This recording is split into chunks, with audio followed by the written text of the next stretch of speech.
আমার ছেলে কী করে, এরকম করে একটু স্টাইল করে। কেন রে ভাই, এইভাবে করে খুলে খেয়ে নিবি শেষ। তো ঢং করার দরকার আছে নাকি? এইভাবে নিবা, তারপর আর চামচ দিয়ে নেওয়ার সময় আছে নাকি? এইভাবে খেতে হয়।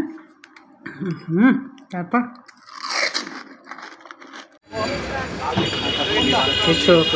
হ্যাঁ ফেস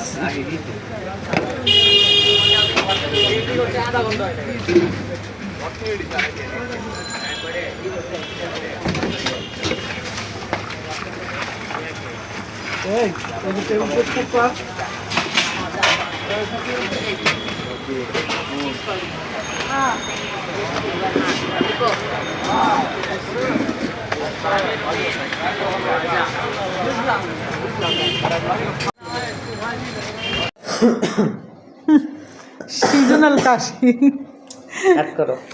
কাট করবো কেন? মানুষ বুঝি আর কাশে না?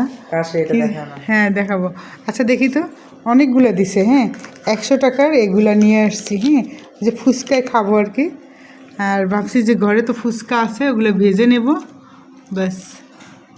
আর এখানে পানিটা দিছে, এদের পানিটা অনেক মজা। এটা হলো 4 নম্বর সেক্টর পরে। আমার বাসা দিয়ে 7-8 মিনিট মনে হয় লাগে। হ্যাঁ আর রাস্তায় হ্যাঁ নাগার থেকে।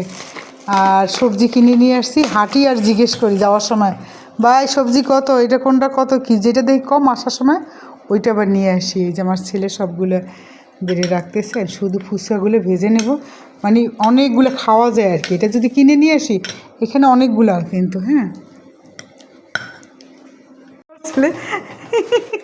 হারপিক দিতে যাচ্ছে, দৌড়াচ্ছে, হারপিক দিয়ে নাও। কি দুষ্ট ছেলে, আল্লাহ।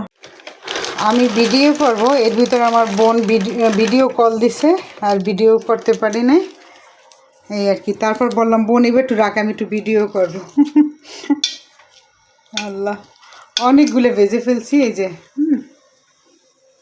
এটা যদি 3 জনে খেতে যাইতাম তাহলে 360 টাকা চলে যাইত।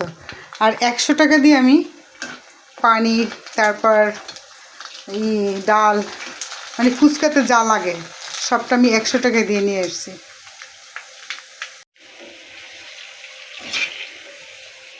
এই যে আমার ছেলে এখন পরিবেশন করবে। আমরা 3 জনে বসে বসে ফুচকা খাবো। এই হলো আমার ফুচকার আয়োজন। তাই খাওয়ার সময় তত কথা বলার দরকার নেই। তাহলে আজ রাখছি, আপনার সবাই ভালো থাকবেন। আল্লাহ হাফেজ।